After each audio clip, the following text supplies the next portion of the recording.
Hello guys, welcome back to your YouTube channel SKM study. और यहाँ पे लेके आए हैं आपके लिए 29 फरवरी के, जी हाँ, जो कि 29 फरवरी को आपका पेपर है। सर हमारा पेपर क्या है? तो पेपर है आपका बायोलॉजी। तो बायोलॉजी में 70 चाहिए ना। तो जो मैं यहाँ पे आपको पढ़ाऊंगा, जो मैं स्टार्ट करूंगा, हर एक वीडियो इंपॉर्टेंट होने वाला है।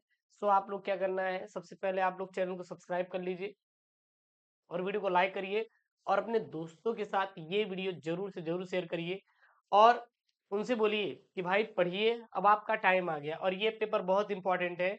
आज का जो पेपर कोड होने वाला है वो है अपना क्या, जीओ। क्या है अपना?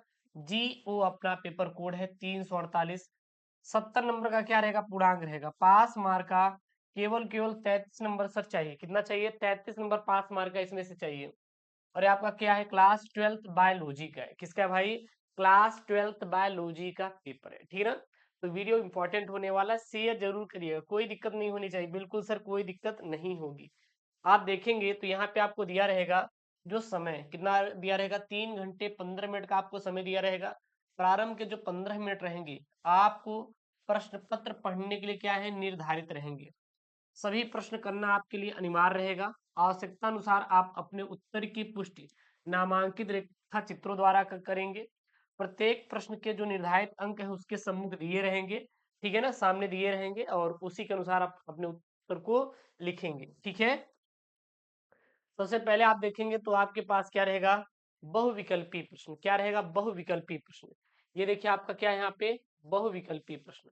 अब ये जो बहुविकल्पी प्रश्न रहेंगे, यह आपके रहने वाला है कितना, 5 अंकों का आपका बहुविकल्पी प्रश्न रहेगा। देखिएगा, सबसे पहला यहाँ पे प्रश्न है, निम्नलिखित में से कौन सा एक आभासी फल नहीं है? तो जो आम है यह आभासी फल नहीं है। तो आभासी फल कौन कौन से है सर? सेब, अखरोट और स्ट्रॉबेरी, ये सभी सभी क्या है, आभासी फलों की श्रेणी में आते हैं। अब आपके मन में आएगा सर आभासी फल होते क्या हैं? तो आभासी फल वे फल होते हैं जिनका निर्माण बीजों के अतिरिक्त अन्य भागों से होता है, उसे हम लोग आभासी फल कहते हैं। क्या कहते हैं? आभासी फल कहा जाता है, ठीक है। उसके बाद अगला यहाँ पे प्रश्न है, प्रोटीन संश्लेषण के प्रारंभन हेतु प्रारंभक प्रकूट है। तो जो सर जी हमारा AUG होता है, AUG होता है, यह प्रोटीन संश्लेषण के प्रारंभन हेतु प्रारंभक क्या होता है, प्रकूट के नाम से जाना जाता है। अगला प्रश्न है सर यहाँ पे, निम्नलिखित में से कौन एक जैव निम्नीकरण यानी जैव विघटित प्रदूषक होता है? तो जो सर वाहित मल होता है, क्या होता है, वाहित मल होता है, यह एक जैव निम्नीकरणी क्या होता है, प्रदूषक के नाम से जाना जाता है। किसके नाम से जाना जाता है? जैव निम्नीकरणी प्रदूषक के सर नाम से जाना जाता है। अगला यहाँ पे प्रश्न है, घड़ियाल पुनर्वास केंद्र कुकरैल स्थित है तो लखनऊ में स्थित है।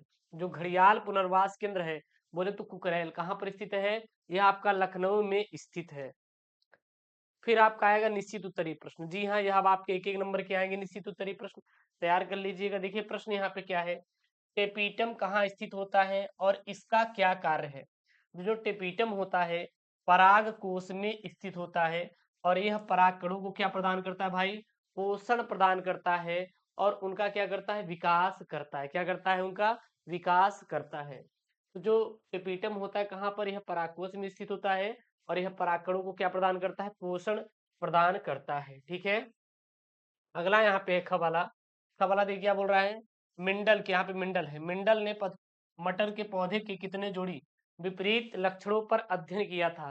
तो जो मिंडल भाई साहब थे, यह मटर के कुल 7 जोड़ी, कितने जोड़ी भाई, 7 जोड़ी विपरीत लक्षणों का क्या किया था, इन्होंने अध्ययन किया था। मिंडल ने मटर के पौधे में की कुल कितने जोड़ी विपरीत लक्षणों पर अध्ययन किया था? तो कुल 7 जोड़ी विपरीत लक्षणों पर क्या किया था, इन्होंने अध्ययन किया था।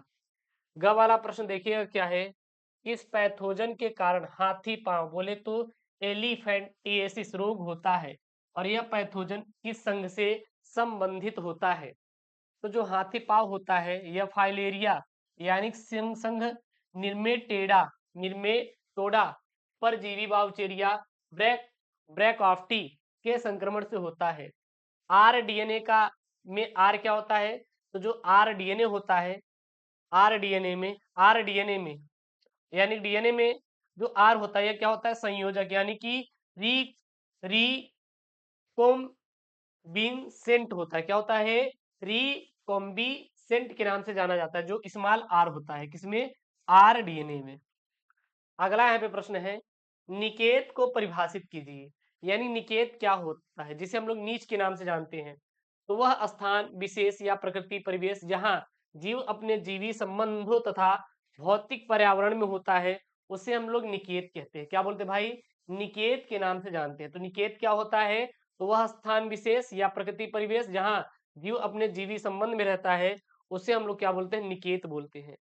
अगला यहाँ पे क्या है आपका, अति लघुत्तरी प्रश्न है। क्या भाई, अति लघुत्तरी प्रश्न है। तीसरे का क प्रश्न यहाँ बोल रहा है, आईवीएफ तथा जिफ्ट का पूरा नाम लिखिए। तो आईवीएफ का पूरा नाम क्या होता है, इन विट्रो फर्टिलाइजेशन। जिफ्ट का पूरा नाम क्या होता है, गैमिट इंट्राफैलोपियन ट्रांसफर। याद रखिएगा, आईवीएफ का पूरा नाम आ जाए इन विट्रो फर्टिलाइजेशन बोलते हैं सर। जिफ्ट का पूरा नाम गैमिट इंट्राफैलोपियन ट्रांसफर के नाम से हम लोग इसको जानते हैं। ठीक है। अगला यहाँ पे प्रश्न है, असंग जनन पर टिप्पणी लिखिए। असंग जनन पर एक टिप्पणी करना है कि असंग जनन होता क्या है, किसे कहते हैं हम असंग जनन। ध्यान दीजिएगा, अलैंगिक जनन की एक सामान्य विधि जिसमें नए पौधे का निर्माण युग्मकों के संलयन से होता है। असंग जनन बोले तो अपोमिक्सिस कहलाता है। यानी कि यह अलैंगिक जनन की एक ऐसी विधि है जिसमें युग्मकों का निर्माण कैसे होता है, नए पौधे का जो निर्माण होता है यह युग्मकों के संलयन से होता है। किसके द्वारा होता है, युग्मकों के संलयन से होता है। उसे हम लोग असंग जनन के नाम से जानते हैं। क्या बोलते हैं, असंग जनन के नाम से जानते हैं। ग वाला प्रश्न है, टर्नल एवं क्लाइनफेल्टर सिंड्रोम में गुणसूत्रों की संख्या कितनी होती है। तो जो टर्नल सिंड्रोम होता है इसमें गुणसूत्रों की संख्या 46 के स्थान पर कितनी होती है भाई, 45 हो जाती है। और क्लाइनफेल्टर सिंड्रोम में गुणसूत्रों की संख्या 46 के स्थान कितनी हो जाती है, 47 हो जाती है। इसमें एक गुणसूत्र की क्या हो जाती है, कमी हो जाती है। और इसमें एक गुणसूत्र की क्या हो जाती है, वृद्धि हो जाती है। याद रखिएगा, इंपॉर्टेंट है, पेपर में आएगा तो छाप दीजिएगा।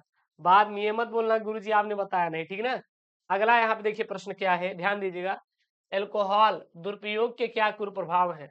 एल्कोहल अगर हम लोग यूज कर रहे हैं, शराब का यूज कर रहे हैं, तो बहुत सारे कुप्रभाव हैं। जैसे कि अल्कोहल का सेवन करने से चेतना शून्य हो जाता है, यानी कि हमें सोचने की क्षमता खत्म हो जाती है। व्यक्ति का शरीर पर नियंत्रण नहीं रहता। अल्कोहलों के सेवन से शरीर का यकृत खराब हो जाता है, ठीक है ना, इत्यादि। अल्कोहल के क्या है भाई, कुप्रभाव है। क्या है, कुप्रभाव है। अगला यहाँ पे प्रश्न है, जैव विविधता, जैव जैव विविधता हॉट स्पॉट से क्या आते हैं। यानी कि जैव विविधता से आप क्या समझते हैं, क्या होता है जैव विविधता। ध्यान दीजिएगा, यहाँ पे एक ऐसा जैव भौगोलिक क्षेत्र जहाँ पर्याप्त मात्रा में जैव विविधता पाई जाती है, उसे हम लोग जैव विविधता कहते हैं। यानी कि ऐसा भौगोलिक क्षेत्र जहाँ पे मतलब मैक्सिमम मात्रा में जीवों में विविधता पाई जाती है, जैव विविधता कहते हैं। सर इसका हम एक प्यारा सा उदाहरण क्या दे सकते हैं, आप ये बता दीजिए। जैसे कि मान लीजिए आप हैं, आप अपने आसपास देखेंगे तो एक बकरी का झुंड जा रहा है। उसमें कुछ बकरी लाल कलर की है, कुछ पीली, कुछ काली, कुछ नीली, कुछ सफेद। आप कहेंगे गुरुजी आप तो बहुत ही ज्यादा हमें ऐसा ज्ञान दे रहे हैं जो कि कुछ है ही नहीं है। क्या ज्ञान दे रहे हैं, लाल बकरी कहाँ होती है, पीली बकरी कहाँ होती है। हाँ, हल्का भूरा तो चलेगा गुरुजी, हल्का पीला चलेगा, लेकिन गुरुजी नीली कहाँ होती है, अरे पेंट दो यार उसको। वही क्या है, जैव विविधता कहलाता है, ठीक ना। उसके बाद चौथा यहाँ पे का प्रश्न है, पराग परागण के प्रकार का वर्णन कीजिए कि परागण क्या होता है, वर्णन करना है। तो परागण का पुष्पीपादपों के वर्तिकाग्र तक जाने की घटना को क्या कहलाता है, परागण कहते हैं। यानी जो परागकण है, परागकणों का पुष्पीपादप के वर्तिकाग्र तक जाने की घटना को क्या बोलते हैं हम लोग, परागण के नाम से जानते हैं। परागण की क्रिया मुख्यतः कितनी प्रकार की होती है भाई, दो प्रकार की होती है। अच्छा सर, कौन कौन से होता है, पहला जो होता है वो होता है आपका स्वपरागण, और दूसरा आपका क्या होता है, पर परागण। सर स्वपरागण क्या होता है, जब परागकण एक ही पादप के एक पुष्प से दूसरे एक ही पुष्प के वर्तिकाग्र तक पहुंचते हैं, तो इस घटना को स्वपरागण कहते हैं। क्या कहते हैं सर, स्वपरागण कहते हैं। स्वपरागण की परिभाषा, जब परागकण एक ही पादप के एक पुष्प से दूसरे या एक ही पुष्प के परागकण वर्तिकाग्र तक पहुंचते हैं, तो इस घटना को स्वपरागण भाई बोला जाता है। ठीक है, स्वपरागण बोला जाता है। और ये कितने प्रकार के होते हैं सर, दो प्रकार के होते हैं। सर कितने प्रकार के होते हैं? 2 प्रकार के होते हैं। कौन-कौन से होते हैं सर? पहला होता है स्वयुग्मन ऑटोगैमी, दूसरा समजात पुष्पपरागण यानी कि होमोलोगियस पॉलिनेशन, ठीक है ना? पहला आपका स्वयुग्मन, दूसरा आपका सजात पुष्पी परागण। अब पर परागण सर कितने प्रकार के होते हैं? ये तो बहुत प्रकार के होते हैं, लेकिन सबसे जानते हैं पहले कि पर परागण होता क्या है? जब किसी एक पादप के परागकण दूसरे पादप के वर्तिकाग्र तक स्थानांतरित होते हैं तो इसे पर परागण कहा जाता है। और परागण विभिन्न प्रकार यानी विभिन्न भिन्न कारकों पर निर्भर करता है। जो पर परागण होता है विभिन्न प्रकार के कारकों पर यह निर्भर करता है। परागण माध्यम के आधार पर निम्नलिखित प्रकार के होता है, जैसे वायु परागण सर, जल परागण सर, कीट परागण, ठीक है ना?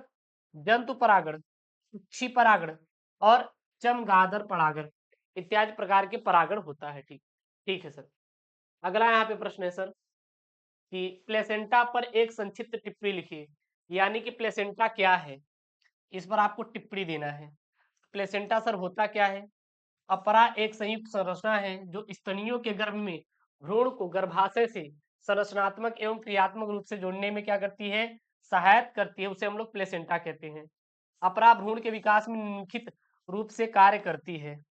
सर कैसे कैसे कार्य करती है?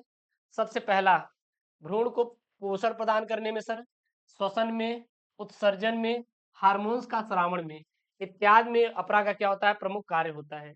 ग वाला प्रश्न है, अपूर्ण प्रभाविता तथा सप्रभाविता में विभेद स्पष्ट कीजिए कि अपूर्ण प्रभाविता क्या होता है और सप्रभाविता क्या होता है। तो यहाँ पे उत्तर क्या लिखेंगे? अपूर्ण प्रभाविता तथा सप्रभाविता में अंतर हम दो परिभाषाओं माध्यम से जानते हैं। ये अपूर्ण प्रभाविता क्या होता है?